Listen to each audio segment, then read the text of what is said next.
नमोकार मंत्र से मंगलाचरण करेंगे। नमो अरिहंतारम, नमो सिद्धारम, नमो आयरियाणम, नमो अज्जायाणम, नमो लोई सब साहुणम। जय बोलिए देवादिदेव प्रथम तीर्थंकर आदिनाथ भगवान की। वर्तमान शासन नायक अंतिम तीर्थंकर वर्धमान स्वामी महावीर भगवान की। इस युग के प्रथमाचार्य श्री चारित्र चक्रवर्ती आचार्य भगवान श्री शांति सागर जी महान मुनिराज की। अनंत अनंत सिद्ध परमेष्टि परमात्माओं की। सभी को जय जिनेन्द्र, जय दू जुड़ंदो। हम सभी लोग आज मिथिलापुरी तीर्थ क्षेत्र में एक बार पुनः सम्यक कौमुदी ग्रंथ का स्वाध्याय करने के लिए यहाँ उपस्थित हुए हैं। हमारे बीच कुछ नए बंधु भी आए हैं। क्या नाम? आयुष और ये कपिल भैया। कल तो आप थे स्वाध्याय में, तो आपका भी बहुत बहुत स्वागत है, अभिनंदन है।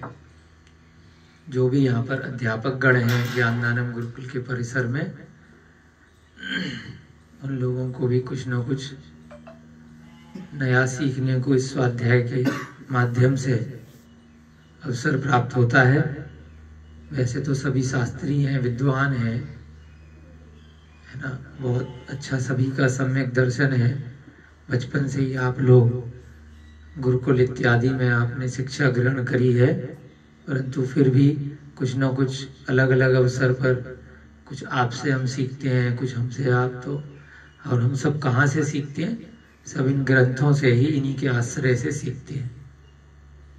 कल भी चर्चा हुई थी कि ये जिनेन्द्र भगवान की वाणी है, यही जिनवाणी है, यही समोसरण है।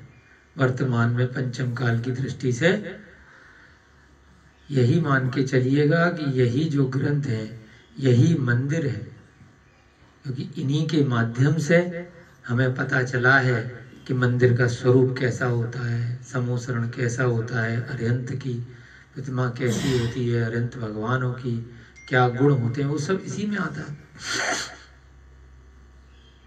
तो हम लोग जिनेन्द्र भगवान की वाणी को ही जिनवाणी कहते हैं। जो लोग इधर बैठे ना, थोड़ा सा अगर सामने आ जाएंगे तो अच्छा रहेगा। उस दिन भी बोला था बच्चों को भले इधर कर दिया करो, है ना, छोटे बच्चे हैं ना, तो इनको थोड़ा सा इधर करके बड़े लोग सामने आ जाया करो, तो थोड़ा सा ना पता चलता है कि कौन सो रहा है, कौन जाग रहा है ना। बड़े बड़े लोग थोड़ा सामने आ जाए। तो जो नए आए हैं लोग, यहाँ की जो स्वाध्याय की कक्षा लग रही है, ये आज का लिख दिया था क्या 46, है ना। तो इसकी अब तक की जो भी वीडियो है हमारे काजल दीदी वगैरह ने अपलोड की हुई है यूट्यूब पर भी।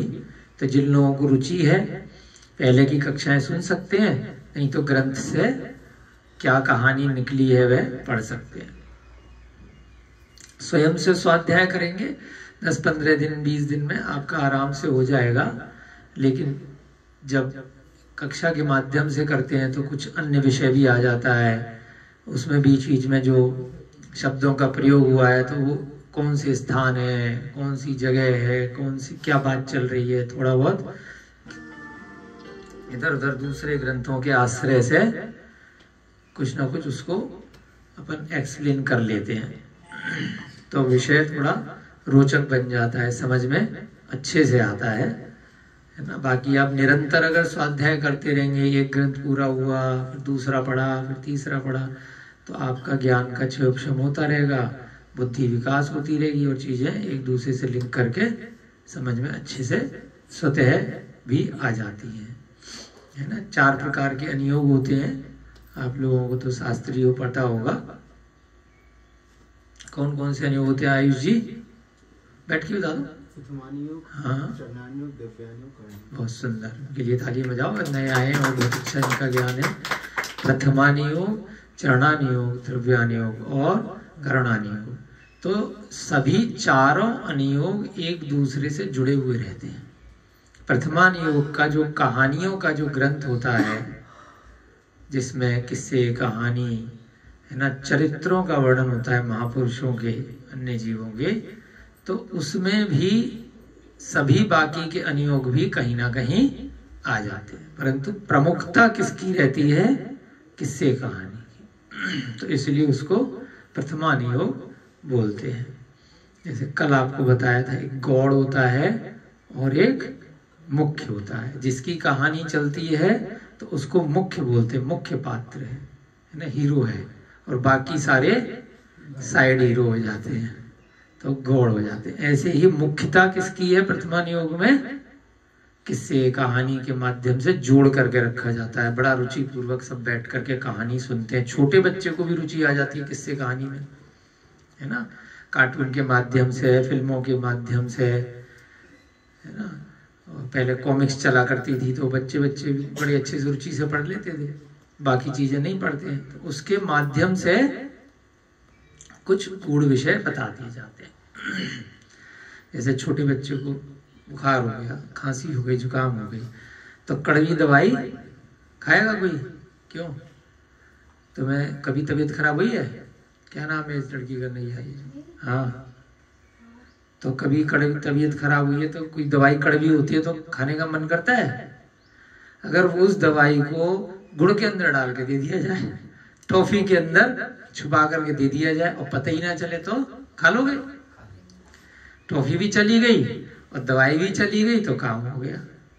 तो प्रथमानुयोग वो टॉफी कहलाती है ना, कि उसमें किस्से कहानी के माध्यम से बीच में जो शास्त्र का गहन विषय है, जो मुख्य उद्देश्य है, जो वैराग्य प्रधान, जो मोक्ष मार्ग के लिए जो मुख्य तौर से बातें हैं, बीच बीच में कहीं ना कहीं डाल दी जाती है। ऐसे ही धीरे धीरे आगे बढ़ते बढ़ते फिर द्रव्यानुयोग, चरणानुयोग और गहन विषय करणानुयोग भी आते हैं। परंतु प्रथमानुयोग के जो ग्रंथ हैं वहीं से हम ये सम्यक कौमुदी पढ़ रहे हैं, क्योंकि जब कभी हर तरह की लोग बैठे हैं तो वहां पर गूढ़ विषय डायरेक्ट नहीं रखे जा सकते। अब सीधे तत्वार शुद्ध लोग के बैठ जाओ तो सबके समझ में नहीं आएगा, द्रव्य संग्रह सबके समझ में नहीं आएगा, तुलय प्रणति सबके समझ में नहीं आएगा, वो फिर कुछ ही लोगों की समझ में आएंगे, कर्मकांड इत्यादि, है ना। इसमें क्या है कि बीच बीच में जो चीज आएगी तो जिसके समझ में नहीं आ रही है तो कोई बात नहीं, आगे बढ़ जाओ। जिसके समझ में आ रही है तो उसके लिए रुक करके उसको समझा दिया जाता है। परंतु साधारण तौर पे प्रथमानुयोग के जो ग्रंथ हैं, बच्चे को, महिलाओं को, बूढ़ों को, युवाओं को, सबको समझ में आ जाते हैं, रुचि बनी रहती है। जैसे कोई फिल्म है ना, 2.5-3 घंटे की पिक्चर देखने जाते हो तो उसमें भी बहुत सारी चीजें बच्चों को समझ में नहीं आती है, लेकिन फिर भी पूरी फिल्म देख लेते। किसी को खाली गाने समझ में आ रहे हैं, है ना, किसी को मारधाड़ समझ में आ रही है ना, किसी को राजा महाराजा, किसी को भक्ति, किसी को भजन। उस फिल्म में अपने अपने से रिलेट करके जो 400-500 लोग हॉल में बैठे हैं, जिसको जो चीज 2.5 घंटे में समझ में आई उसको वो चीज उसने पकड़ ली। तो ऐसे ही ये जो सम्यक कौमुदी जैसे ग्रंथ हैं, प्रथमानुयोग के और भी बहुत सारे बड़े ग्रंथ, छोटे ग्रंथ हैं, जिसको जो समझ में आए उतनी बात ग्रहण कर ले, उससे भी कल्याण हो जाएगा, नहीं तो उस मार्ग पे धीरे धीरे रुचि बन जाएगी। तो यहाँ पर राजा श्रेणिक की कथा चल रही है। राजा श्रेणिक से ही सारी कथाएं शुरुआत होती हैं इस पंचम काल में, क्योंकि भगवान महावीर से पहले के जितने 23 तीर्थंकर गए उनके बारे में भी किसने बताया है? अभिषेक जी, हमें अभी आपको किसने बताया कि ये तुम्हारे मम्मी पापा हैं, ये माता पिता हैं? तुम्हारे माता पिता तुमको किसने बताया? माता पिता जब तुम थोड़े बड़े हो गए कि हम तुम्हारे मम्मी पापा हैं, हम तुम्हारा पालन पोषण करके बड़ा कर रहे हैं, हम तुम्हें स्कूल भेज रहे हैं, हम तुम्हारे कपड़े दिलवा रहे हैं, हम तुम्हारी शॉपिंग करा रहे हैं, या दादा दादी घर में ही किसी ने बताया ना? अभी जो है, अच्छा घर में तुमने दादा परदादा और पुराने लोगों की फोटो लगी देखी, उसके बारे में किसने बताया? जो है ही नहीं, जो तुमने कभी देखे ही नहीं। वही माता पिता या घर वाले जो अभी हैं, उन्होंने नहीं बताया ना पिछले भूतकाल। तो ऐसे ही वर्तमान काल की दृष्टि से जितना भी भूतकाल निकल गया उसके बारे में किसने बताया? भगवान महावीर की वाणी से आया, गौतम गणधर ने उसको बताया। तो राजा श्रेणिक ने ही सबसे ज्यादा प्रश्न इस काल में पूछे। हमारी तुम्हारी तरह बस थोड़ा एक बढ़िया राजा थे राजा श्रेणिक, तो वो प्रश्न पूछते थे।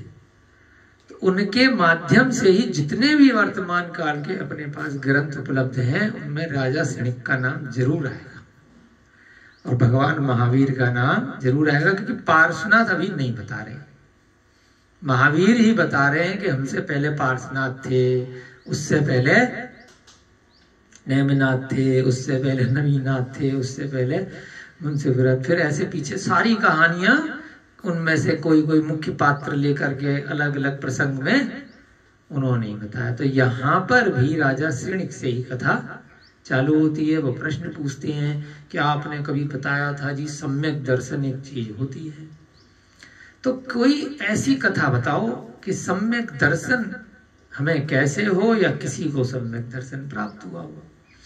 तो उसके लिए उन्होंने अरहद दास सेठ की कथा भगवान की दिव्य ध्वनि से आई।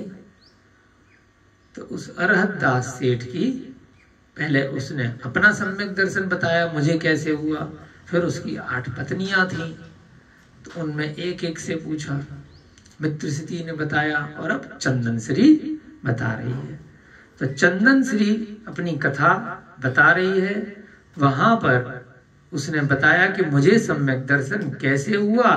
तो उसके सामने की एक घटना उसने देखी सुनी, तो वो उसको बता रही है। हम लोग भी उसको पढ़ रहे हैं, हमारे भी भाव क्या पता बन जाए, हमें भी कभी ऐसा कोई जाति स्मरण हो जाए, कोई अवधि ज्ञान हो जाए कि अरे ये तो मेरे सामने की घटना है, तो हमारा भी वह सम्यक दर्शन पक्का हो जाएगा। ग्रंथों को सब लोग पढ़ते हैं, सुनते हैं, सानिध्य प्राप्त करते हैं, परंतु कई बार हम जब कोई ऐसी परिस्थिति बन जाती है तो भूल जाते हैं, है ना। क्रोध की परिस्थिति बन गई तो सारे ग्रंथ तो साइड में, अभी तो क्रोध कर ले, अभी तो मार धाड़ कर लें, गुस्सा कर लें, पिटाई कर दें, डंडा उठा लें, बंदूक आ गई हाथ में, तलवार आ गई, है ना, कपड़े फाड़ने हैं तो कपड़े फाड़ दिए, पीटना हाथों से। तो ग्रंथ की बातें तो बस क्लास में ही अच्छी लगती है। तो जब कोई निमित्त बन गया, प्रसंग आ गया, तो उसको हमने सब साइड में कर दिया। तो यहाँ पर जो ग्रंथ हैं वो बार बार आपको ये बता रहे हैं कि ग्रंथ से अपने को सीखना है, और जब कभी ऐसा प्रसंग आ जाए वहां याद करना है कि वहां मुझे अपने को नियंत्रित रखना है। कभी भी राह चलते में ऐसी परिस्थिति बन गई, कभी परिवार में ऐसी परिस्थिति बन गई, कभी व्यक्तिगत रूप से धन उतार चढ़ाव की ऐसी परिस्थिति बन गई, तब शांत परिणाम हमें कैसे रखने हैं, उन उदाहरणों से हमें सीखना है जिन सम्यक दृष्टि लोगों के साथ भी हमसे भी ज्यादा बुरा हुआ, कि उसने उस समय क्या किया था और उसको क्या अच्छा या बुरा फल प्राप्त हुआ। तो मैं भी अपने ऊपर वह एक्सपेरिमेंट करके देख लूं। उसके बाद फिर अगर एक्सपेरिमेंट आपने किया और वो सही हो गया तो फिर बिल्कुल ठीक है। स्कूल में साइंस वाइंस थोड़ी बहुत आपने 8th 9th 10th में देखी होगी, टीचर ने बताया ये मिलाओगे तो ऐसे ही कलर बन जाएगा, ऐसे केमिकल बन जाएगा। तो पहले उन्होंने बताया, बाद में आपने करके देखा तो विश्वास हो गया कि हाँ उन्होंने बताया था, हमने भी अपने हाथ से मिलाया, ऐसे ऐसे करके ये चीज बनाई, इलेक्ट्रॉनिक की चीज है या केमिकल वाली है, तो फिट बैठ गई। तो परीक्षण कर दिया तो उस पर टीचर पे विश्वास पक्का हो गया। तो ऐसे ही ये ग्रंथ है, ये टीचर हैं, ये बता रहे हैं कि ऐसे ऐसे हुआ था तो ये चीज हो गई है, आप करके देख लो, अगर ठीक लगती है तो विश्वास आपका पक्का हो जाएगा। तो यहाँ पर उसने सोमा की कहानी वह चंदन श्री बता रही है कि बेचारी एक लड़की थी, उसका नाम था सोमा। उसके पिताजी का देहांत हो गया था, वह ब्राह्मण कुल में जन्म लिए थे, परंतु ऐसे भाग्य की नियति बनी कि वह जैन बन गए और पक्का वाला ब्राह्मण होते हुए भी जैन धर्म का पालन करते थे। मृत्यु से पूर्व जिन सेठ जी के यहाँ वो काम करते थे वो भी जैन थे, तो उनको उन्होंने वचन दे दिया कि मेरी बेटी की शादी किसी जैन ब्राह्मण से करवाना, पीछे से ब्राह्मण हो और जैन धर्म का पालन करता हो। उन्होंने कहा कोई बात नहीं, तो वह ऐसा व्यक्ति ढूंढने लगे। परंतु जब वहां आसपास लोगों को पता चला कि सेठ जी बड़े धनवान हैं, इनकी बेटी भी जिसका वह पालन पोषण कर रहे हैं, इनके यहाँ काम करने वाले व्यक्ति की बेटी है, अपनी तरह से अच्छे से रख रहे हैं, अगर इससे शादी हो जाएगी तो बहुत माल मिलेगा। तो एक ठग वहां पर आ जाता है रुद्रदत्त नाम का, और वह ब्राह्मण पीछे से था परंतु चोर था, जुआरी था। जब उसे पता चलता है कि इतनी अच्छी स्त्री से शादी भी हो जाएगी, माल भी मिलेगा, तो वह झूठ मूठ का जैनी बन जाता है ठगने के लिए। एक महाराज जी के पास जाकर के जो जैन श्रावक की विधियां होती हैं वो जाकर के सीख लेता है, कैसे आहार लेना है, कैसे ब्रह्मचारी बनना है, कैसे प्रतिक्रमण करना है, कैसे स्वाध्याय करना है, 4-5 चीजें बड़ी बड़ी नौटंकी सीख लेता है। और उसके बाद जाकर के सेठ जी को इम्प्रेस कर देता है। सेठ जी अपने यहाँ का जो भक्त था सोमदत्त, उसकी बेटी सोमा का विवाह उस चोर जुआरी से इम्प्रेस होकर के कर देते हैं। परंतु वह अपने रूप में आ जाता है। अब टारगेट पूरा हो गया, शादी हो गई, माल मिल गया, अब अपने नॉर्मल उसमें आ जाओ, अपने वेश में आ जाओ। उसके बाद वो पहले से ही शादीशुदा था एक वैश्या के साथ, उसी के पास जाकर के रहने लगता है और इसको परेशान करके छोड़ देता है माल वाल लेकर के। अब यहाँ पर इतना बुरा उस सोमा के साथ हो जाता है, सेठ जी उस सोमा के साथ क्षमा याचना करते हैं कि मेरे निमित्त से, मेरी वजह से बेटा तेरी शादी मैंने गलत जगह करवा दी। परंतु वह सोमा सती इतना अच्छा उसका सम्यक दर्शन है, वो कहती है कि हे पिताजी, मुंह बोले पिताजी हो गए उसके जब पिताजी नहीं रहे, आपकी इसमें कोई गलती नहीं है, ये मेरे ही किसी इस जन्म के या पूर्व जन्म के पाप कर्म का उदय है। तो यहाँ इस लाइन से, इस प्रसंग से हमें मुख्यतः सीखना है कि हमारे जीवन में कभी भी ऐसी कोई परिस्थिति बने, हमारे माता पिता के निमित्त से कुछ बुरा हो गया, हमारे भाई बहन के निमित्त से, हमारे पुत्र इत्यादि के मित्र से, व्यापार में आपके पार्टनर से, या फिर आपके किसी ग्राहक से, या जिससे आपने माल खरीदा है विक्रयकर्ता से, किसी से भी कोई भी गलती हो गई, सरकार से, मंत्री से, अधिकारी से, राह चलते बहुत सारे लोग आपको मिलेंगे, है ना, संस्था में काम करने वाले अन्य लोगों से, तो कोई भी गलती किसी दूसरे ने नहीं करी है। बहुत गूढ़ विषय अब यहाँ पर आ रहा है कि जो भी कुछ घटित हो रहा है प्रत्येक जीव के साथ, मेरे साथ हो रहा है, अगर मुझे किसी कारण से कष्ट हो रहा है, रुपए पैसे की दिक्कत है, कोई कार्य संचालन में दिक्कत आ रही है, कहीं पर भी कोई बाधा उत्पन्न आ रही है, तो मेरे ही किसी पिछले जन्म के अंतराय कर्म का उदय आ रहा है।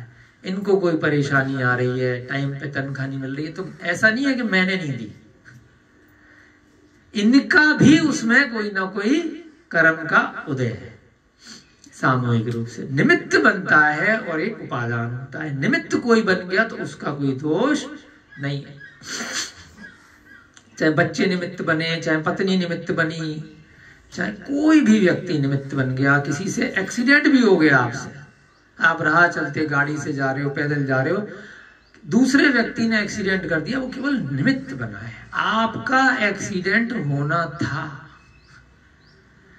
है ना, आपके अपने कर्म के कारण से कि आप वहां पहुंचे, वहां ऐसी घटना हुई, वो तो बेचारा निमित्त बन गया, तो उसके पीछे नहीं पड़ना है। यही सम्यक दृष्टि व्यक्ति का लक्षण है कि आपने जो पढ़ा ग्रंथ को साइड में नहीं रखना है, उस ग्रंथ को वहां आपको अपनी बुद्धि से याद करना है कि ये घटना मेरे साथ क्यों हुई, है ना। कल भी आया था, अंजना के साथ 22 साल छोड़ दिया उसके पति ने, द्रौपदी के साथ हुआ। हर व्यक्ति के साथ में प्रति क्षण जो अच्छा या बुरा हो रहा है, उसके स्वयं के ही कोई पूर्व उपार्जित कर्मों का फल आया है, उदय आया है। जैसे हम बीज डाल रहे हैं तो पेड़ अपने आप नहीं लग गया है, बीज डाला, पानी हुआ, वहां वायुमंडल ऐसा हुआ, बहुत सारे निमित्त ऐसे मिले, परंतु बीज डाला गया था। तो ऐसे ही सोमा सती क्या कह रही है अपने पिताजी से कि मेरे ही कोई ऐसे पूर्व उपार्जित कोई कर्म है जिनका यह उदय है और यह कलयुग है, वहां ऐसे लोग मिलते रहते हैं। तो कल के स्वाध्याय में दुर्जन का स्वरूप बताया था कि दुष्ट व्यक्ति इसी प्रकार का होता है, वह बाद में अपने स्वरूप में आ जाता है, भले ही थोड़ी देर के लिए वह मायाचारी के द्वारा आपको ठग ले, बहुत मीठा मीठा दिखाए, बहुत शांत व्यक्ति हो, आपको ऐसा लगे कि इससे ज्यादा अच्छा व्यक्ति नहीं है, परंतु पीछे से उसका कुल, उसकी जाति और उसका पीछे के जो संस्कार हैं वह कहीं ना कहीं दोबारा से उदय में आ ही जाते हैं। लक्ष्मी का फल दान है, शास्त्र पढ़ने का फल शांति है। अब शास्त्र पढ़ा तो बाद में समता आनी चाहिए, शांति आनी चाहिए। अगर शास्त्र के बाद भी आपको कषाय आ रही है तो आप फिर खाली बस दिखाने के लिए पढ़ रहे हैं, अंदर से आपको उसकी अनुभूति अनुभव कुछ भी नहीं हो रहा है ना। गुणपाल सेठ के द्वारा कहे हुए इन पूर्वोक्त वचनों को सुनकर, है ना, दोनों का संवाद बताया था कि सोमा ने भी अच्छी अच्छी बातें कही, जैन धर्म के प्रति अपना श्रद्धान बताया, इधर सेठ जी ने भी। अब दोनों इस प्रकार से संतुष्ट हो गए कि सोमा के मन में मेरे प्रति यानी कि सेठ जी के प्रति कोई दुर्भावना नहीं है कि मुझे मेरे पिताजी तुमने फंसा दिया, तुमने ये कर दिया, तुमने मेरे से बिना पूछे मेरी शादी तय कर दी, है ना, अब तुम ही इसके दोषी हो जाता है ना कि आजकल लव मैरिज और अपने हिसाब से लड़ाई झगड़े घर में खूब होते रहते हैं। लड़का लड़की कहते हैं कि हमें इनसे शादी करनी है, घर वाले कहते हैं इनसे करनी है, खूब युद्ध होता है, फिर भाग जाते हैं छोड़ छाड़ के, है ना। तो सब पूर्व उपार्जित कर्मों के कारण से ही ऐसा होता है।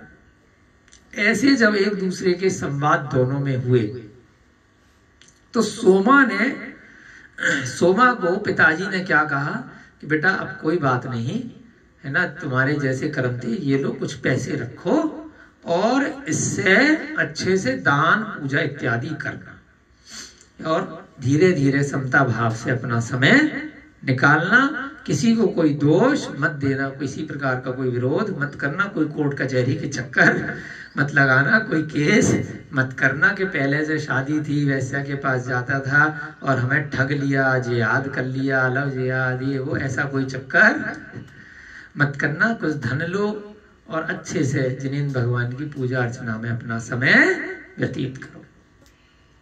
तो उस पैसे से सोमा ने क्या किया, उस धन से सबसे पहले एक जिनेंद्र भगवान का मंदिर बनवाया, है ना, छोटा सा मंदिर जैसे यहाँ पर है। तो अगर आप अपने इच्छा से भाई कुछ पूजा अर्चना करना चाहते हो, जहाँ कोई अवरोध ना हो, परेशानी ना हो, जाने आने की बाधा ना हो, कोई टोका टाकी लोग करते हैं, कषाय आ जाती है ना, तो इससे अच्छा थोड़े से पैसे इकट्ठे हुए अपने आसपास अपनी जमीन पे शांति से चाहे छोटी सी मूर्ति लगा करके मंदिर बनवा लो और शांति से अपना अपने हिसाब से करो। तो ऐसे ही सोमा ने क्या किया, एक अपने लिए जिन मंदिर बनवा लिया और उसकी प्रतिष्ठा करवाई, मूर्ति की बुलवा करके विधानाचार्य महाराज इत्यादि को। प्रतिष्ठा के पश्चात चौथे दिन यथा योग्य आदर के द्वारा चातुर्वर्ण संघ की पूजा करी तथा सबको सम्मानित किया। चातुर्वर्ण माने चार वर्ण, चतुर्विध भी बोलते हैं। कौन कौन होते हैं चतुर्विध संघ में? रविकांत जी नींद से उठ के बताओ, कौन कौन होते हैं चतुर्विध संघ में? चतुर्विध संघ का क्या मतलब होता है शास्त्री जी? शास्त्री लगाते तुम भी? जागते रहो, जागते रहो, रात में सोया करो। मुनि, आर्यिका, श्रावक, श्राविका, चार लोग होते हैं। तो उनको बुला करके उसने जो भी आहार दान इत्यादि दिया, है ना, उनसे मूर्ति की प्रतिष्ठा कराई और सबको सम्मानित किया। माने श्रावक श्राविका को उनके योग्य जो भी वस्त्र इत्यादि होते हैं वो दिए, उनको भोजन शुद्ध कराया, आहार कराया। पश्चात दूसरे दिन नगर के अन्य मनुष्यों, बाकी लोगों को भी भोजन कराया, भाई पंच कल्याण हुआ है तो इन्हें बुलाते ना सबको बढ़िया से, सारे लोगों को जिनको बुला सकती थी उनको भी अच्छे से भोजन कराया। वसुमित्रा वैश्या, एक वैश्या भी उसमें आ गई, है ना। उसकी पुत्री कामलता तथा रुद्रदत्त, जो उसका पति है, वह भी पहुंच गया भोजन के लिए। आदि को भोजन के लिए निमंत्रित किया और उन सबको भी सोमा ने यथा योग्य आदर से सम्मानित किया। अपने पति को भी बुला लिया, उसकी जो दूसरी पत्नी है और उसकी दूसरी पत्नी से जो बच्ची है कामलता, उनसे भी कोई भी विरोध नहीं किया। जब सब जनता को बुला रहे हैं तो जिसको जानते हैं, क्या करते हैं, मैसेज देखा आजकल व्हाट्सएप पे, जिसको जानते हैं यार, चाहे आए नहीं आए, कौन सा जा के घर में कार्ड बांटना है, मिठाई का डिब्बा देना है, तो जितने में फोन में होते सबको इनविटेशन दे देते। तो उसने भी जिन जिन को जानती थी तो किसी से भी विरोध नहीं। अभी क्या होता है यार, इन फूफा से मेरी बातचीत नहीं है, सारी दुनिया को बुला रहे, इन मामा से मेरी बातचीत नहीं है, इस चाचा के लोगों से मेरी बातचीत नहीं है, जमीन जायदाद का कोर्ट कचहरी चल रहा है, उनने भी हमें नहीं बुलाया था शादी में। सबसे खास है, चाचा है, भाई है, कजिन है, दुनिया के रिश्तेदारों को बुला रहे हैं जिनको भी 4 दिन पुरानी जान पहचान है। स्पेशली उन्हें नहीं बुला रहे जिनसे लड़ाई है, क्षमा वाणी मना रहे हैं, जिनसे लड़ाई है उनसे नहीं मांगनी। लड़ाई का मेन कारण है उम्मीदें रखना, कोई नहीं, ये सब ग्रंथों में आ रहा है, कोई कारण नहीं है, है ना। सब निमित्त बन रहे, आपके अपने कर्मों का उदय है, उसके कारण से आपने बैर भाव राग द्वेष पाल रखा है, कुछ नहीं है। तो जिससे वास्तव में राग द्वेष है उससे तो आप हटा नहीं रहे, जिनसे नहीं है द्वेष उनसे क्षमा मांग रहे हो, उससे गले मिल रहे हो, उसको न्योता दे रहे हो। क्षमा क्षमा क्षमा वीरस्य भूषणम इच्छामि दुक्कड़म। और जिनसे है इससे बात नहीं करनी है, इसी से तो है, इससे ये सामने नहीं आ जाए क्षमा वाणी में भी, इससे न बात करनी, न फोन करना, न बुलाना, न क्षमा मांगनी, क्योंकि उससे तो मेरी लड़ाई है, बाकी तो किसी से है ही नहीं, तो बाकी सबसे मांग लो, क्या फर्क पड़ा है। तो वास्तव में किससे करनी है, इसने तो कितना अच्छा काम किया। इससे भी एक एक प्रसंग से अपने को सीखना है कि जिससे इसका किसी निमित्त से बैर भाव है, यह उससे भी अपने मन से कोई बैर नहीं रख रही है, उसको भी इसने भोजन पे आमंत्रित किया है ना। रुद्रदत्त को भी बुलाया, उसकी पत्नी को भी बुला लिया और उसकी बेटी, आओ भोजन करो, यथा योग्य आदर से सम्मानित किया। उनको भी ये नहीं कि कहां से आ गए तुम, अरे बाहर बैठो, नहीं, तुम भी बैठो, अच्छे से भोजन करो।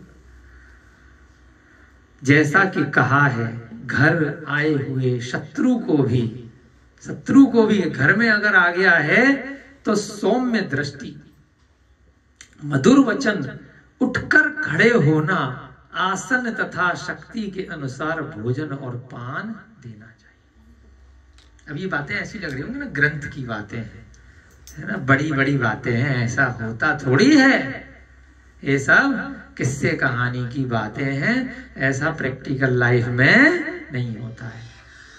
कल भी बताया था 99.99% लोगों की प्रैक्टिकल लाइफ में नहीं होता है, हमें 0.1% बन के दिखाना है ना। खाली 608 जीव मोक्ष जाते हैं 6 महीने 8 समय में, हर एक कोई नहीं जाता है, गिने चुने जीव सम्यक दृष्टि होते हैं, सारे संसार में नहीं होते। अरे सब रात में खा रहे हैं, रेस्टोरेंट में देखो आलू प्याज लहसुन कितना चल रहा है, नॉन वेज की जितनी दुकानें हैं, कितनी भीड़ लगी, सारी दुनिया तो खा रही, कौन नहीं खाता है केक पेस्ट्री, चाहे लोग सब तो खा रहे हैं, ब्रेड नमकीन दुनिया भर का खाना। अगर हम खाना बंद कर देंगे तो इन सब की दुकानें बंद हो जाएंगी, है ना। ये सब मुर्गे बेचारे सारे सड़कों पे आ जाएंगे, अगर हमने मुर्गे खाए नहीं तो। सारा तुमने ठेका ले लिया है सबकी दुकानें पूरे संसार की चलाने का, है ना। ऐसे ऐसे लोग चर्चा करते हैं, इतने मुर्गे हो जाएंगे, इतने बकरे हो जाएंगे अगर नहीं खाएंगे तो, इतना चीजें बन रही हैं, काय के लिए बन रही हैं? तो भैया अपने को नहीं करना, अपन वो 0.001% में मान लो अपने को, तो आपका कल्याण हो जाएगा, सारा संसार नरक जाएगा। तो तुम भी पीछे पीछे जाओ, फिर कहना सारी भीड़ जो करके आ रही थी सब वहां पे दोस्ती निभाना नरक उत्तरी गति में बैठ करके। इतने कीड़े मकोड़े, इतने जानवर, है ना, इतने पशु पक्षी, इतने पेड़ पौधे, इतने मच्छर मक्खी, वायु का एक, जल का एक, वनस्पति का एक, पृथ्वी का एक, अग्नि का एक, भरे पड़े। फिर सारे की सारे झुंड में प्यार मोहब्बत से उनके साथ रहना। सब खाते थे रात में, सब खाते थे मांसाहार, सब करते थे कषाय, खूब दोस्ती निभाना उनके साथ, है ना, कि सब खा रहे हैं हम भी खाएंगे। तो यहाँ सबकी बात, गिनती के लोग हैं, गिनती की बात हो रही है, गिनती के लोग हैं जो वीडियो सुनेंगे, गिनती के लोग हैं जो स्वाध्याय पढ़ रहे होंगे ग्रंथों के माध्यम से, गिनती के लोग हैं। 150 करोड़ जनसंख्या होने वाली है भारत देश की, गिनती की पीछे है, 1000-1500 के बीच में, है ना, गिनती के हैं। कितने हो गए? 1000 भी लगा लें या 1500 भी लगा लो, 125 करोड़ जनसंख्या का 1000 कितना आया है? 1000 डिवाइड बाई 125 करोड़ करके देख लेना, 0.0001 कितना आया। और बाकी सारे जैन श्रावक, जितने जैन धर्म में पैदा हो गए वो जैन श्रावक नहीं है, जैन कुल में पैदा हुए हैं पिछले भावों के अच्छे कर्म के कारण से, तो वो श्रावक नहीं है। श्रावक कौन है? जो अणुव्रती है ना, जिन्होंने 12 व्रत ले लिए, श्रद्धावान, विवेकवान और क्रियावान भी हो गए, अब उन्होंने कुछ व्रत ले लिए, श्रावक के ऊपर आ गए। फिर जो मुनि महाराज बन गए, माताजी इत्यादि बन गए, तो है उत्तम श्रेणी के श्रावक हो गए, 11वें प्रतिमाधारी, या फिर महाव्रती हो गए, मुनि महाराज बन गए। तो यहाँ पर किनकी बात हो रही है? इस लाइन से अपने को सीखना है। और 0.001% जो भैया जी ने बोला, अगर ये काम आप करते हो, जो सोमा ने किया, कि शत्रु भी घर आ जाए तब भी उसको सौम्य दृष्टि से देखना, कोई बात नहीं, मधुर वचन बोलने हैं, डंडा लेकर के उसके पीछे पीछे भगाना नहीं है, उठकर खड़े होना है। अगर शत्रु भी आ जाए कोई बात नहीं, उसको भी आसन देना है, बैठ जाओ, और शक्ति के अनुसार भोजन पान देना है। भोजन करेंगे आप, है ना, वो मना करते तो बात की बात है, फिर भी जल तो लीजिए। वो क्या, नहीं भाई साहब, अरे कुछ नहीं मिला के खिलाएंगे, चिंता मत करो। आपको डर लग रहा होगा, है ना, शत्रु से क्या बोलेंगे? ये शत्रु को पानी भी पूछा, उसे डर लगे, पता नहीं जहर मिला के खिला दे, क्या खिला दे। अरे भाई साहब कुछ नहीं खिलाएंगे, हम ऐसे नहीं है, है ना, जल ग्रहण कीजिए, आए हैं शांति से बैठ के बात कीजिए। सज्जन गुणहीन जीवों पर भी दया करते हैं। सज्जन व्यक्ति कैसा है? सज्जन और दुर्जन में क्या फर्क है? सज्जन हमेशा, जो गुणों में हीन व्यक्ति भी उसके दरवाजे पे आ गया फिर भी उस पर दया करेगा, कोई बात नहीं, है ना, इसका भी कल्याण होए, मेरी शक्ति के अनुसार इसकी भी जीवन की रक्षा हो, बस ये उपदेश दे करके उसकी रक्षा करता है। दुर्जन की कि भाई तुम मांस मत खाना, भाई तुम शराब मत पीना, मैंने तुम्हारी चोट ठीक कर दी है, मैंने तुम्हारा दर्द ठीक कर दिया है, मैंने तुम्हें भोजन वर्तमान में दे दिया है, लेकिन तुम भविष्य में कोई गलत कार्य मत करना, कोई व्यसन मत करना। क्योंकि चंद्रमा चांडाल के घर पर से चांदनी को हटाता नहीं। कितना सुंदर उदाहरण, ऐसे ऐसे एक एक लाइन में एक एक बात इतनी गूढ़ आ जाती है।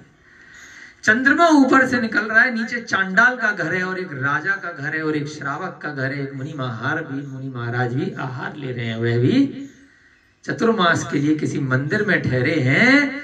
मंदिर पे भी चंद्रमा अपनी चांदनी छोड़ रहा है और चांडाल के घर पे भी चांदनी छोड़ रहा है, वो भेद नहीं कर रहा है। सूर्य भी प्रत्येक घर में अपनी प्रकाश दे रहा है, ऊर्जा दे रहा है, ये नहीं कि मैं खाली यहीं दूंगा वहां नहीं दूंगा। ऐसा होता है कि सूर्य किसी से भेदभाव करता है? नदी किसी से भेदभाव करती है क्या? पेड़ किसी से भेदभाव करता है? बादल किसी से भेदभाव करता है क्या? है ना, तो जब चंद्रमा चांडाल के घर पे प्रकाश दे रहा है, इसलिए हर व्यक्ति चंद्रमा को हाथ जोड़ लेता है, चाहे दुष्ट हो चाहे सज्जन हो। तो ऐसे ही सज्जन व्यक्ति क्या है कि वह सबके साथ वर्तमान दृष्टि से, है ना, उपकार करता है, समान दृष्टि से। सोमा के घर आई हुई वसुमित्रा वैश्या ने सोमा का रूप देखकर अपना सिर धोना। कैसी स्त्री है? मैं तो इसके पति को लेकर के बैठी हूं और ये मुझे अच्छे से सम्मान कर रही है, खाना खिला रही है, इतने प्यार से बात कर रही है। क्या स्त्री है! अपना उसका दिमाग वैश्या का खराब हुआ है कि मैंने तो इसके बारे में क्या क्या सोच रखा था।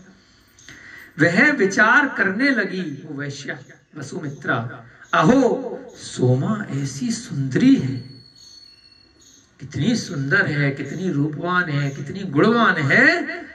यदि रुद्रदत्त किसी तरह इसमें आसक्त हो जाएगा तो हम लोगों का जीवन कैसे चलेगा। मेरे चक्कर में ये शादी करके छोड़ के तो आ गया, इसको रुपए पैसे का लालच था जुआ खेलने के लिए, लेकिन अब ये दोबारा इसके घर पे आया है। अगर यह मेरा पति रुद्रदत्त इस सोमा के प्रेम जाल में फंस गया, क्योंकि ये भी इसकी पत्नी है, ही विवाह इसके साथ हुआ है, और अगर यहाँ पर इसका दोबारा से धन वैभव और इसका देखा, इसका स्वभाव, इसका स्वरूप, तो अगर ये इस पे आसक्त हो गया तो मुझे छोड़ देगा। वो वैश्या डरने लगी, इसलिए किसी उपाय से अवश्य ही अपनी पुत्री की यह सौत मारने के योग्य है ना। तो अब वे क्या सोचती है वसुमित्रा, उसकी पुत्री कामलता, अच्छा कामलता शायद वैश्या है, उसकी जो दूसरी पत्नी है, देखते हैं कामलता नाम आया है क्या। हाँ, वसुमित्रा पत्नी नहीं है, वसुमित्रा कामलता की मां है। रुद्रदत्त की जो जहां पे रहता है वो कौन है, कामलता। तो वसुमित्रा जो कामलता की मां है वो ये चीज सोच रही है। कामलता, कुंदलता तो उसकी पत्नी है अरहतदास की। यह चंदन श्री की कथा सुना रही है। यहां पर रुद्रदत्त जिसके पास जाकर रहता है उसका नाम क्या, कामलता। कामलता की मां है वसुमित्रा। तो वसुमित्रा का दिमाग खराब हो रहा है कि यह कामलता को कहीं छोड़ ना दे, किसी उपाय से अपनी पुत्री की है सौत मारने के योग्य। अब वह प्लानिंग बनाती है कैसे भी करके यह जो सोमा है इसका मर्डर कर देती हूँ, तो जिससे कि मेरी पुत्री और उसका जो हस्बैंड है रुद्रदत्त बढ़िया से सुखी जीवन रहेंगे। ऐसा निश्चय करके तथा आकर वसुमित्रा जो उसकी सास है, मां है कामलता की, एक महाभयंकर सांप बुलाया। बच्चों सांप देखा, यहाँ तो खूब आते हैं गांव में, आपने भी देखे होंगे। अच्छा ये देखा था, बढ़िया है, लेकिन कुछ नहीं करेगा, है ना। आए तो मुकार मन सुना देना, है ना, उसका भी कल्याण हो जाएगा। अगर भविष्य में जाकर के अच्छी उसे गति मिल गई तो धरणीन पद्मावती की तरह आपकी रक्षा करेगा, है ना, कल्याण होगा उसका। ऐसा निश्चय कर आकर वसुमित्रा ने एक सांप बुलाया सपेरे से, उसे फूलों के साथ एक घड़े में रख दिया। सांप को किस में रखा, फूल वूल डाले बढ़िया से और घड़े में छुपा दिया। और सोमा के घर जाकर वह घड़ा सोमा के हाथ में दे दिया। किसने दिया, वसुमित्रा वैश्या ने, है ना। और क्या दिया, घड़ा दिया। घड़े में क्या है, सांप है, लेकिन ढक किससे दिया, फूल वूल डाल के ढक दिया। और सोमा के पास जाकर के दे दिया, जो कामलता की मां है उसने। एक तो भोजन करा रही है, आया था ना दुर्जन व्यक्ति का, आप जितना उसको खिलाओगे वो आपको आपसे बैर करेगा, आपका धन वैभव दे करके जलेगा, बेमतलब में बैर पाल लेगा। तो अपने अपने पाप कर्म का निमित्त है, उसका उदय है। यहां पर भी सोमा देखिएगा घबराएगी नहीं, हमने आगे का नहीं पढ़ा है, लेकिन पढ़ेंगे तो प्रसंग आ जाएगा। साथ में कहा, हे पुत्री, इन फूलों से देव पूजा करनी चाहिए। देख इसमें फूल लेकर के आई हूं, तू जैनी है तो इससे अपने मंदिर में भगवान की पूजा करियो। अपन पुष्प चढ़ाते हैं ना मंदिर में, है ना, पंथवाद में ना पड़े तो, है ना, चढ़ाते हैं, सब जगह पुष्पों का वर्णन आया है। सोमा के पुण्य महात्म्य से सांप भी पुष्प माला हो गया। देखिए आप सबने कहीं ना कहीं सुनी होगी ना, अभी अरहत दास सेठ की वहां की कथा है, ऐसे थोड़ी बहुत शॉर्टकट में सुनी होगी। अब देखिए कहानी के माध्यम से क्या हुआ, बच्चे भी शांति से सुन रहे हैं, बड़े भी सुन रहे हैं, है ना, हम भी सुन रहे हैं और लोग भी सुनेंगे। तो कहानी के माध्यम से एक गुण विषय आया कि ऐसा सम्यक दर्शन होना चाहिए, है ना। अगर डर के भाग जाओगे, लड़ाई लड़ने लगोगे तो नहीं होगा चमत्कार। चमत्कार कब होगा, जब आपका पक्का विश्वास है। मीरा देवी की भी आती है कथा, श्री कृष्ण जी की भक्ति में ऐसी थी कि वो जहर का प्याला भी अमृत बन गया। तो भक्ति में वास्तव में, चाहे कोई से भी दर्शन के, कोई से भी कुल के आप हो, किसी को भी मानते हो, अगर आपका श्रद्धान भक्ति इतनी कट्टर है तो जैसा सोचोगे वैसा हो जाएगा। उसने उसको फूल माला सोचा, उसको विश्वास था तो माला ही बन गया, वो सांप, है ना, माला बन गई। तदनंतर भोली भाली सोमा ने देव पूजा करी, बढ़िया से उसने उस माला वाला से पुष्पों से। यह आश्चर्य देखकर वसुमित्रा कुट्टिनी आश्चर्य को प्राप्त हुई। कुट्टिनी मतलब जो मायाचारी है वसुमित्रा, उसका दिमाग खराब हुआ, ये क्या हो गया, मैंने तो घड़े में सांप रखा भी था कि नहीं रखा था, वो कंफ्यूज हो गई।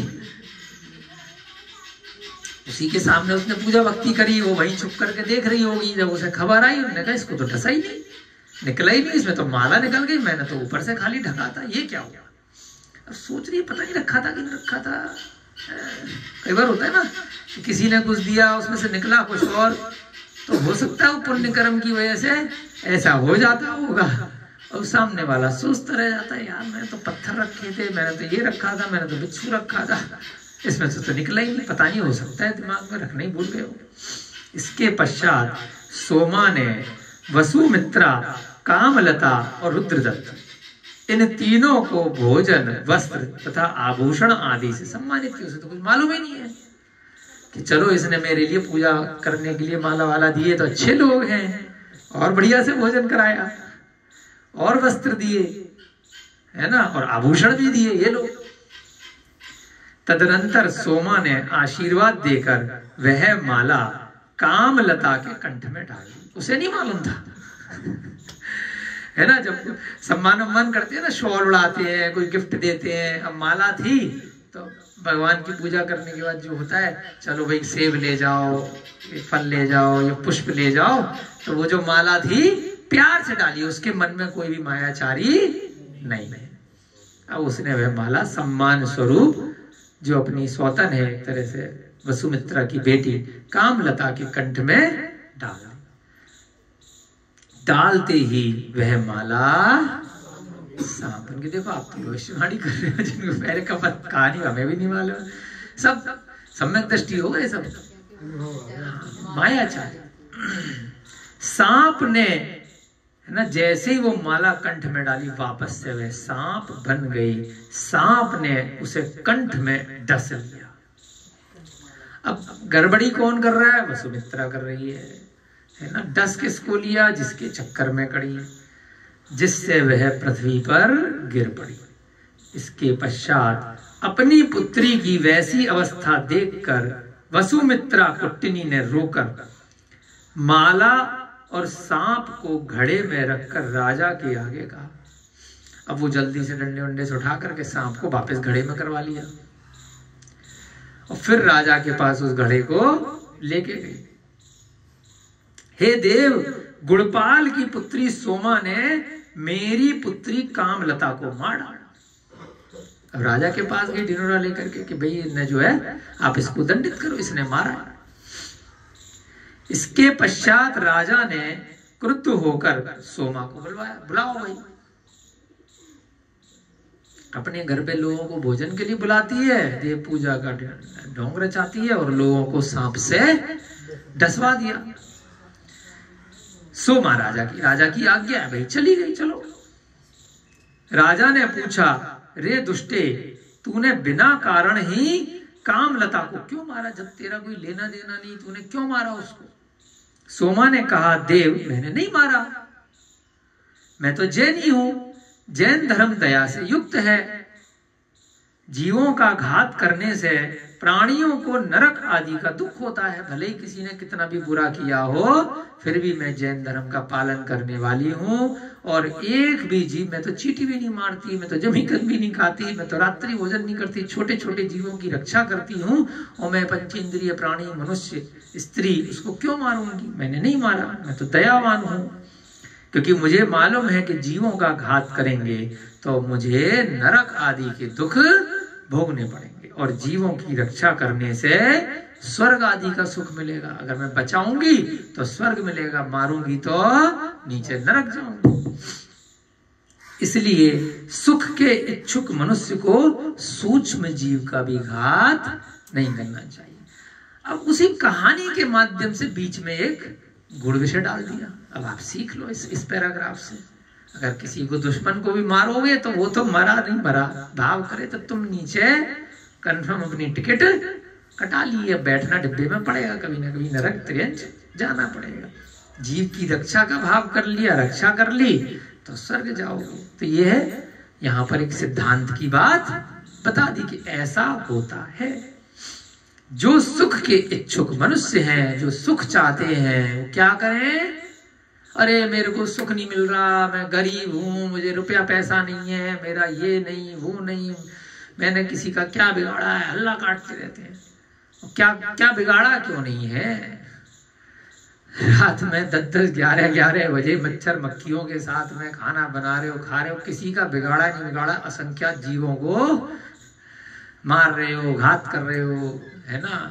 इतना निष्प्रयोजन अनंत जीवों की हिंसा कर रहे हो, बार बार पंखा, ट्यूबलाइट, अग्नि जला रहे हो, कूड़ा कचरा जला रहे हो, छोटी छोटी चीजों में, जो जाने अनजाने में हम कितने जीवों का घात करते रहते, अनर्थ दंड, है ना? बेमतलब में हम चीजें बहा रहे हैं, तोड़ फोड़ कर रहे हैं, जिनका कोई कार्य नहीं है।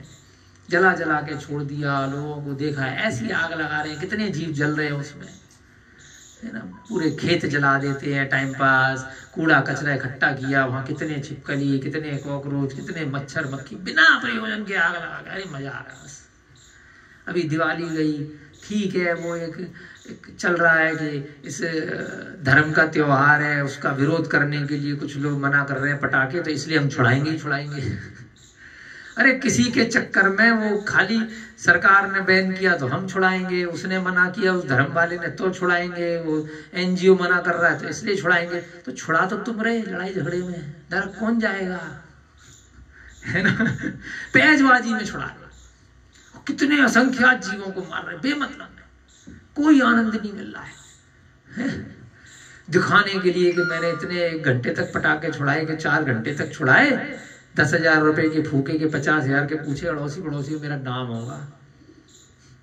तो इससे अच्छा भैया तुम, सबसे बढ़िया तुम्हारा अखबार में इतना बड़ा फोटो आ जाएगा, खूब सोशल मीडिया पे आ जाएगा, 1 लाख रुपए की, 10,000 रुपए की नोटों की गड्डी लो, उसको आग लगाओ, वीडियो बनाओ बढ़िया से, 10,000 रुपए के पटाखे मत छुड़ाओ, है ना? 10,000 रुपए के आग लगाओगे तो सब जगह फेमस हो जाओगे, हाँ इसने पैसे जलाए। फेमस ही तो होना है आपको सारे मोहल्ले में। काहे के लिए पटाखे जलाते हैं? क्योंकि पटाखे जलाने का आनंद नहीं है कि मैंने इतनी लंबी लड़ी जलाई, इसका आनंद है कि कितने लोगों में कल मेरी वाई वाई हुई, कि मैंने 1000 पटाखे की जलाई, कि मैंने 10,000 की जलाई, कि मैंने 100 की जलाई 1 घंटे से। वास्तव में इस दिखावे का आनंद है कि कितनी जोर का धमाका हुआ, कितनी जोर की आवाज है, कि कितना पैसा इसने पटाखे में फूका है, कितने महंगे पटाखे लाया, उसमें जो आनंद आ रहा है। जैसे हम शॉपिंग करते हैं ना, कि इतना महंगा कपड़ा खरीदा, इतने महंगे जूते, इतना महंगा चश्मा, उसको दिखाने का आनंद है, ना कि उसको उपभोग करने का। तो वह पटाखे में, लेकिन जीवों की हिंसा कितनी कर रहे हो, जाओगे एक एक करके, बहुत मुश्किल से निकल पाओगे उस नरक त्रियंच गति से, बहुत मुश्किल से निकल करके यहाँ मनुष्य गति में पहुंचे हैं। फिर सपने ही देखते रह जाना, ये लॉटरी का बहुत बड़ा टिकट मिला है, और वो टिकट लेकर के इस लॉटरी को जीत करके बैठे हैं यहाँ पर। जो यहाँ सुन रहे हैं, पढ़ रहे हैं, जैन कुल में जन्म लिए या जो नहीं भी जन्म लिए, जो बातें सुन पा रहे हैं, है ना, अरे मेरी लॉटरी, मेरा नंबर कब आएगा, मेरी, अरे लग तो गई लॉटरी, और कितनी लगेगी? इससे बड़ी लॉटरी नहीं है कोई। जितने सारे की सारे मनुष्य पर्याय में दिख रहे हैं, सबकी लॉटरी लग चुकी है। उसके बाद भी और कब लगेगी, और कब लगेगी? तुच्छ चीज मांग रहे हो, रुपया पैसा कब मिलेगा, ये सुख सुविधाएं कब मिलेंगी, मकान दुकान कब मिलेंगी, शादी कब होगी, बच्चा कब होगा, नौकरी कब लगेगी, ये लड़की से शादी कब होगी, उस लड़के, ये रोग कब दूर होगा। ये कोई लॉटरी नहीं है। इससे बड़ी लॉटरी इस संसार में नहीं है कि मनुष्य पर्याय मिल गई है। इसको तो झेल नहीं पा रहे हैं, दूसरे चक्करों में पड़े हुए हैं। तो यहां पर भी कितना अच्छा प्रसंग आया है कि उस सोमा को जब राजा ने प्रश्न पूछा है तो उसने कहा मैंने नहीं मारा, मुझे जानकारी है कि सूक्ष्म जीव का भी मैंने घात कर दिया।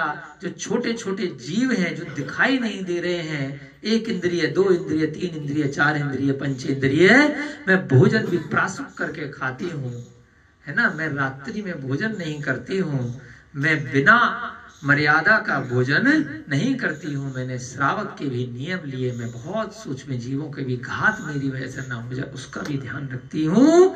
तो मैं स्थूल जीवों की हिंसा कैसे कर सकती? स्थूल माने होता है बड़े जीव, 2 इंद्रिय से ऊपर के जो दिखाई दे रहे हैं, लट, उसके बाद पिपील माने चींटी, फिर भ्रमर यानी कि मच्छर मक्खी, और फिर पंचेंद्रिय जीव जो हमारे अभिषेक जी बैठे हैं, जैसे विनय जी बैठे हैं, हम सब बैठे हैं, ये सब क्या है? मनुष्य पंचेंद्रिय हैं, जानवर इत्यादि।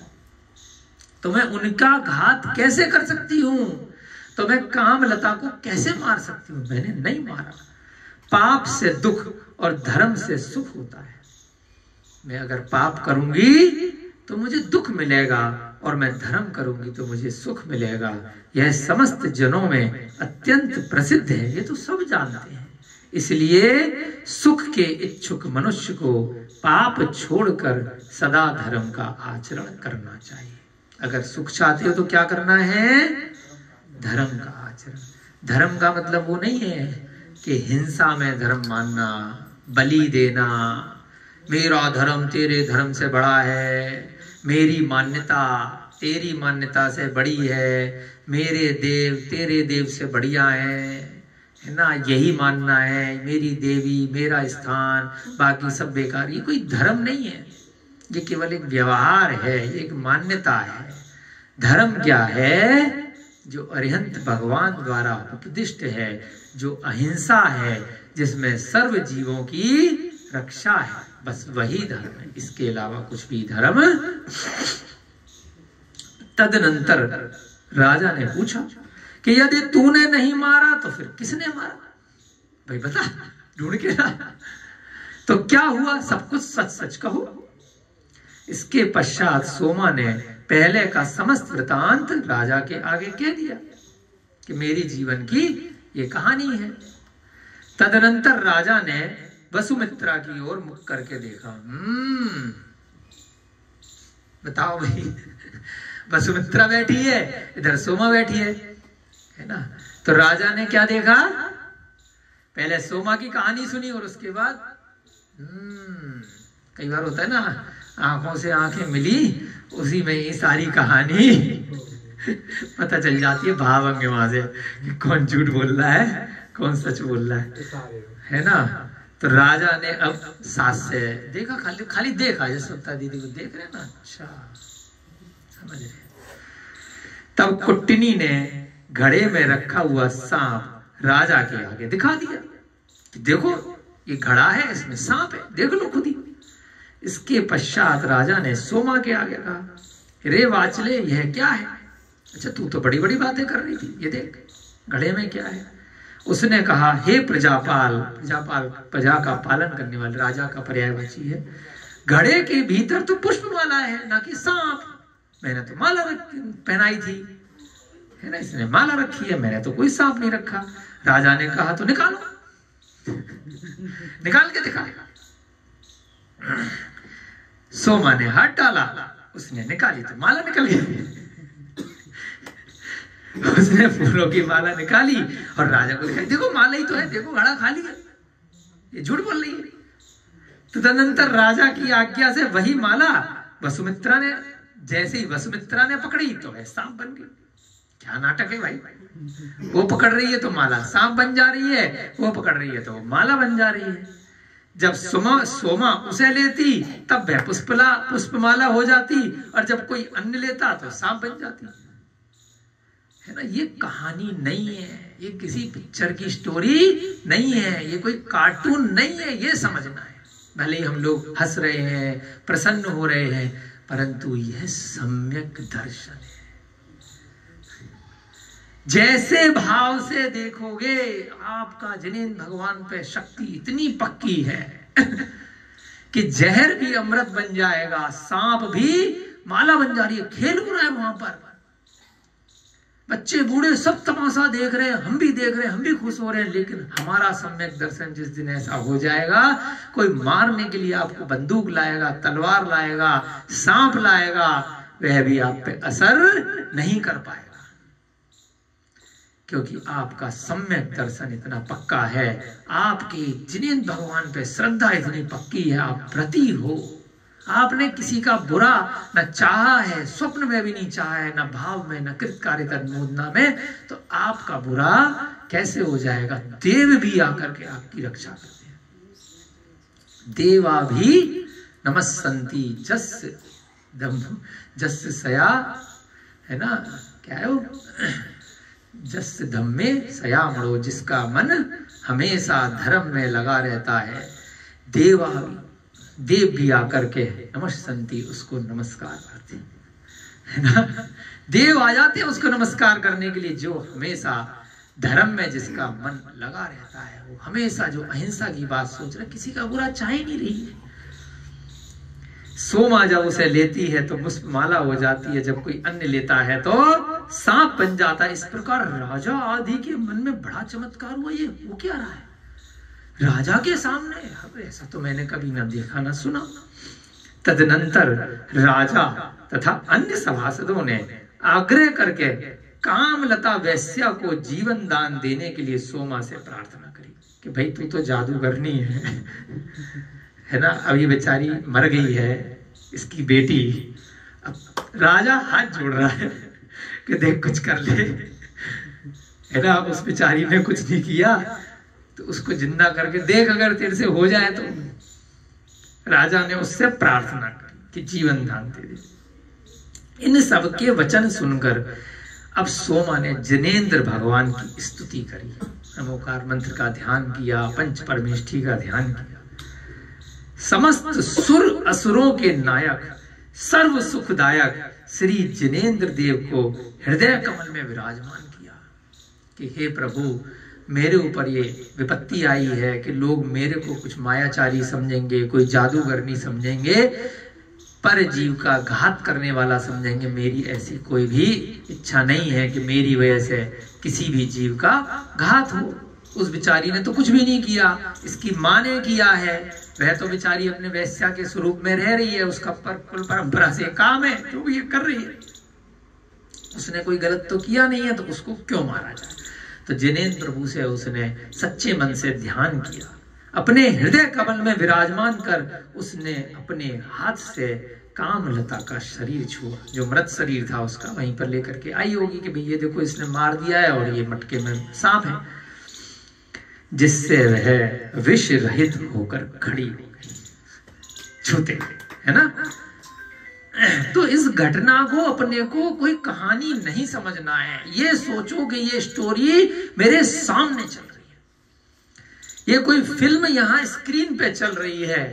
ऐसा मन में आंख बंद करके विचार करके देखो कि किस प्रकार से वो सीन चल रहा है। इसके ऊपर अगर कोई फिल्म बना दी जाए तो खूब बढ़िया चलेगी, लेकिन इसमें अच्छे संस्कार होंगे ना, इसलिए कोई टिकट नहीं खरीदेगा क्योंकि यहाँ तो वैराग्य की बात हो रही है ना। यहीं पर बस मार धाड़ ये वो इतना दिखा करके खत्म कर दी जाए, प्रेम प्रसंग दिखा दिए जाए, गाने दिखा दिए जाए, है ना, और उसके बाद फिल्म में अच्छी बात, अच्छे प्रसंग ना दे तो खूब बढ़िया चलेगी। और जैसे ही आगे जाकर के वैराग्य, जिनेंद्र भगवान की पूजा, भक्ति, ये आ जाए, अरे तो इससे बढ़िया भैया कम लोग ही देख रहे हैं, अच्छा है। ज्यादा भीड़ के चक्कर में मत पड़ो। बहुत लोग कहते हैं जिन्हें भगवान में इतनी अच्छी अच्छी कथाएं, इतनी अच्छी चीजें, तो जानने वाले कम क्यों है? जानने वाले कम है तभी तो बचा हुआ है। ज्यादा भीड़ होगी तो खिचड़ी बन जाएगी, कचूमर निकल जाएगा धर्म का, सारे लोग आ जाएंगे, सब अपने अपने हिसाब से इसमें चीजें मिक्स कर देंगे, है ना। जिसकी जो मन करेगा वो इसमें अपनी चीजें जोड़ता चला जाएगा, है ना। कुछ का कुछ हो जाएगा, इनने कुछ का, उनने कुछ का, उनने कुछ का, सब गुड़ का गोबर बन जाएगा। तो इसलिए जितने हैं उतने ही ठीक है। खाली छूने से हुआ है, देखो ऐसा उसका जिन्हें भगवान के प्रति श्रद्धा महात्मा है ना। हमारे साथ भी हुआ, कोरोना का टाइम चल रहा था, बहुत तेज अचानक से हमें बुखार आ गया एकदम से। हमें मैडम ने चेक किया तो 4 बुखार, दूसरे भी में पहले भी में हमारे दांत में कुछ हो गई थी प्रॉब्लम, तो उस टाइम की बात है। कोरोना दूसरा पहले का, तो पहले में ही शायद बहुत तेज एकदम बुखार आया। तो सब कोरोना में सब डॉक्टर वॉक्टर सब बंद थे, पर जिन्हें भगवान का नाम लिया, मैडम ने बुखार चेक किया 4 बुखार मतलब प्रैक्टिकल हमारे साथ होके चुका है, हमें खुद नहीं मालूम कैसे हुआ। शक्ति रहती है भगवान का। खाली मुश्किल से 5 मिनट ध्यान लगाया उस बुखार में, उसके बाद मैडम ने बुखार चेक किया, नीलबटा सन्नाटा, एनर्जी आती है। एक माला पूरी भी नहीं पड़ी। हमने कहा भाई साहब हमें जिन्हें भगवान पे श्रद्धा है, भक्ति है, सब डॉक्टर की दुकान बंद है, हम पटना आए हैं, हम ना दवाई खा रहे, हम ना कुछ खा रहे, हमें ना बाजार जाना ना कुछ करना। जो माना उसके लिए सही, जो नहीं माना उसके मुश्किल से 5 मिनट हुए, उसके बाद हमने हाथ देखा, इतना घबरा गई मैडम, पता नहीं अब रात में बाहर कहाँ जाएंगी, ना कुछ जानती थी। यहाँ नहीं रहते थे, इंदिरापुरम रहते थे तब, किसी को जानती न रहे। 5 मिनट बाद उन्होंने चेक किया, बुखार का नाम निशान नहीं। हमारे साथ खुद हुआ है इसलिए बता रहे हैं। श्रद्धा, बस अपने भगवान पर श्रद्धा करो, इसके अलावा तुम्हें ना कोई औषधि लेनी है ना। कहाँ मतलब कभी हमें जीवन में इतना बुखार हुआ नहीं, 101 से ऊपर एक बार ही हुआ 20 साल में, उसके बाद ना पहले हुआ था ना बाद में हुआ था। कुछ हमारा प्रैक्टिकली हमें चेक करना होगा कि भाई कितना पक्का श्रद्धान है कि नहीं है। तो ऐसे ही आप लोगों को कभी हो तो पक्का श्रद्धा भी इसी को होता है, जिसको श्रद्धान होगा, श्रद्धान है। तो ये आप प्रैक्टिकल कर सकते हो। अभी शुरू में आपको बताया ना कि कहीं टीचर से सुना, कहीं ग्रंथ पे सुना, कहीं का देखा सुना, उसने ऐसा किया था, करके देखो। जब आपके ऊपर ऐसा अवसर आए तब भागना नहीं है, डरना नहीं है, घबराना नहीं है, उस समय करके देखो। ज्यादा से ज्यादा क्या होगा, है ना। तब भी मर रहे थे, तब भी मर जाओ, है ना। कोई विपत्ति आ गई है, कोई संकट आ गया, तब भी तो जाना ही है। इससे अच्छा श्रद्धान करके देख लो, क्या पता अगर यह श्रद्धान सच्चा हुआ तो उस विपत्ति से निकल जाओगे, और उसके बाद तो ऐसा श्रद्धान हो जाएगा कि फिर वह अडिग हो जाएगा, स्थायी हो जाएगा।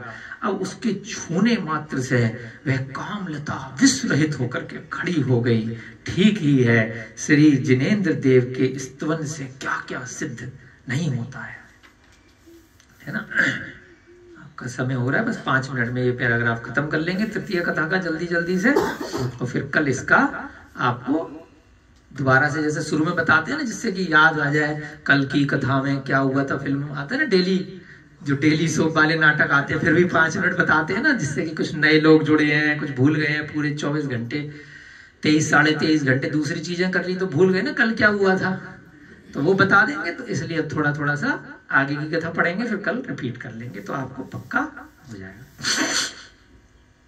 जिनेंद्र भगवान की स्तुति करने पर विघ्नों के समूह शाकिनी, भूत और सर्प नष्ट हो जाते हैं तथा विष निर्विषता को प्राप्त हो जाता है।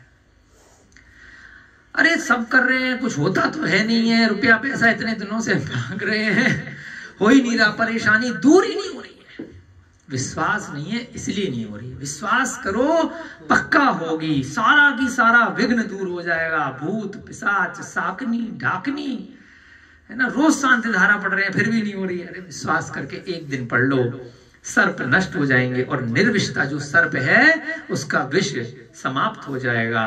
तदनंतर कामलता को विष रहित देखकर आश्चर्य से परिपूर्ण राजा ने अभय दान देकर वसुमित्रा कुट्टनी से पूछा कि चल भाई अब सच सच बता दे, तेरे को पहले अभयदान दे दिया, तेरे को कुछ नहीं करेंगे। मैं भी कई बार बोलना पड़ता है, भाई देख ये चीज हो गई है, तेरे को कुछ नहीं करेंगे, तू बता तो दे।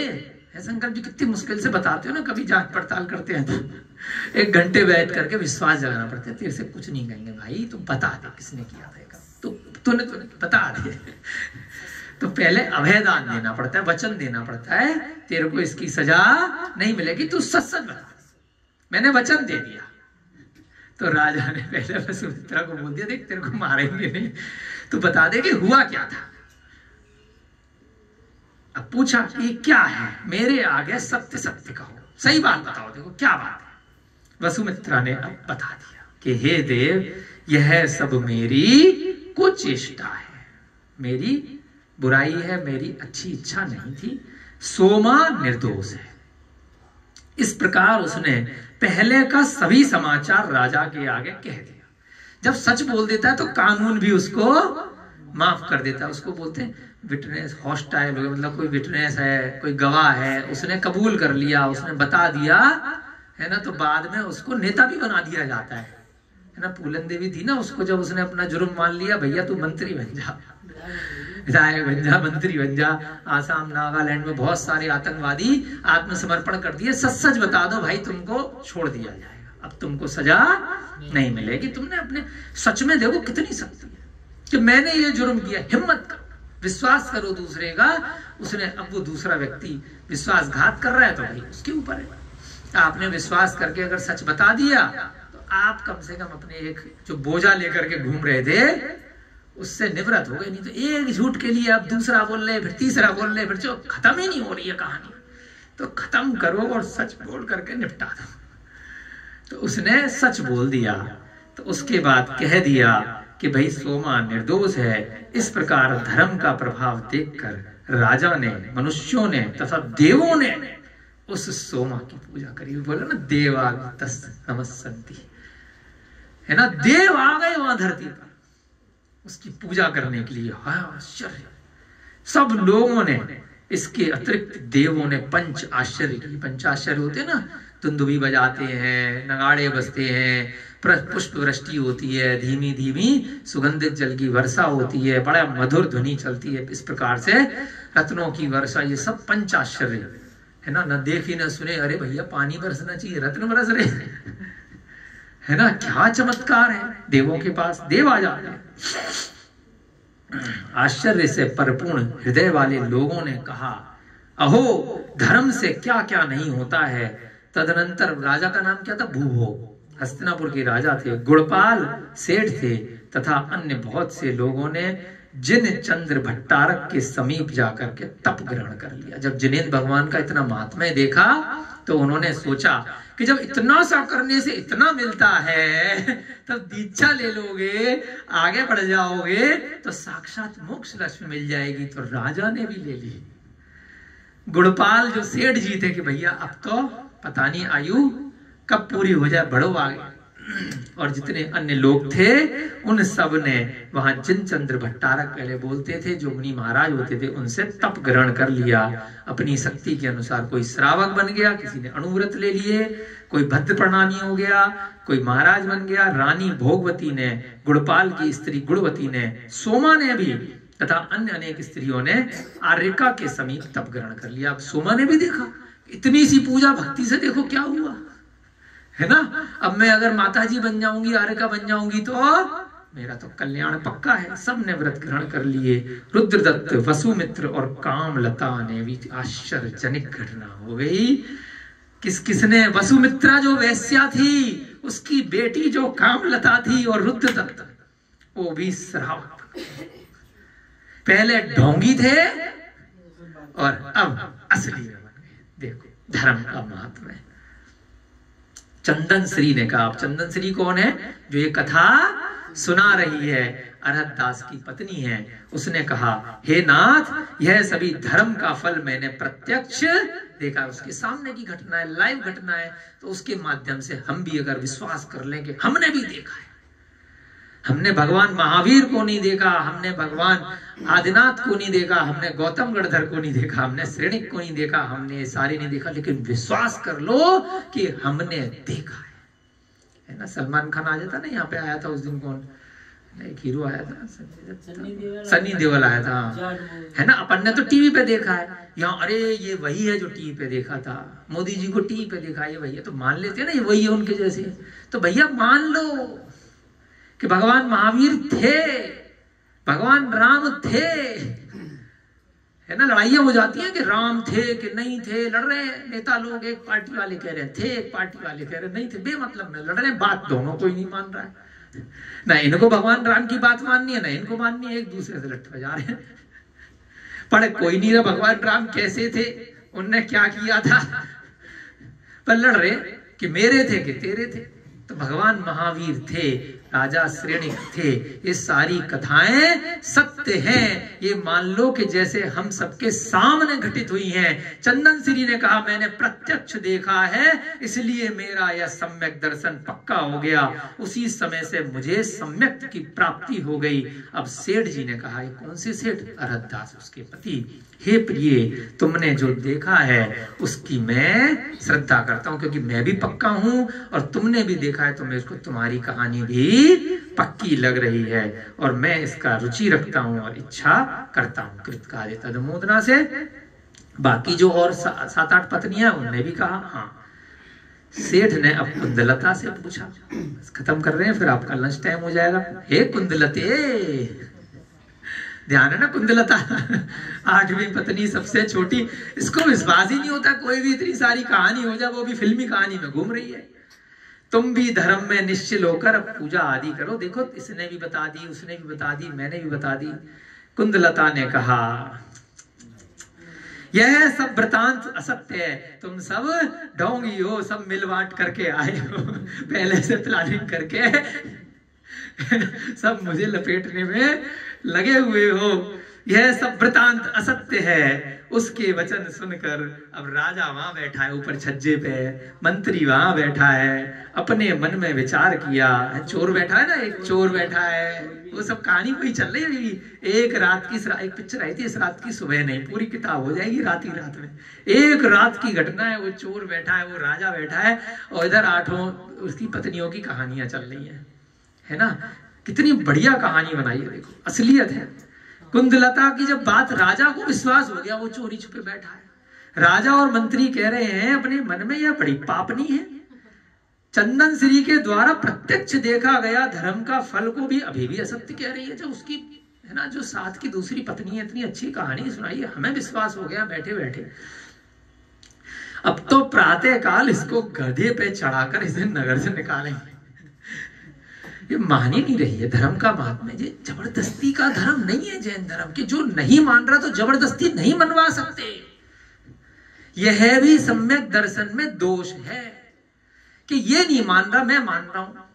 अन्य दर्शन वाले करते हैं ऐसा, पीछे पड़ जाएंगे कि मेरा राजा हूं, मेरा दर्शन ये, मेरा धर्म ये, तू मान, क्यों नहीं मान रहा? तो जैन धर्म ऐसा नहीं कहता। अब राजा और मंत्री क्या कह रहे हैं, ये नहीं मान रही है, इसको गधे पे चढ़ा करके नगर से निकालें। पागल है, ऐसा नहीं आया धर्म में। चोर ने भी मन में कहा यह निंदक जन का स्वभाव है, इसका स्वभाव है ऐसा, कोई बात नहीं।